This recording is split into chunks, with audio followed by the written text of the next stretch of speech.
తమ్ముడా, చెల్లి, ఏ పిల్లలను బట్టి తలదించుకున్నావో, ఏ పిల్లలను బట్టి అవమానపడ్డావో, ఏ పిల్లలు నీ నిందకు కారణమయ్యారో, కొన్ని సంవత్సరాలు ఓపిక పట్టు.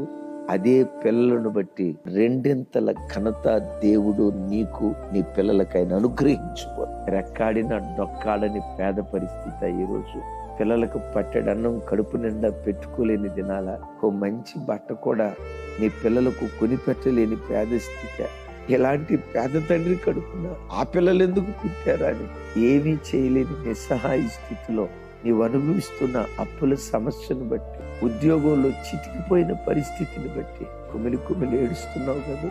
ఎవరికి చెప్పుకోవాలో అర్థం కాక దిక్కులు పెక్కటిల్లేలాగా తల్లడిల్లిపోతూ ఏడుస్తున్నావు కదా. ప్రస్తుతం దుఃఖకరంగా ఉన్న ప్రపంచాన్ని ఏలే ఏలికలు నీ ఇంటిలో నుంచి పుట్టుకు రాబోతున్నారని విశ్వసించు. భవిష్యత్తును చూడు.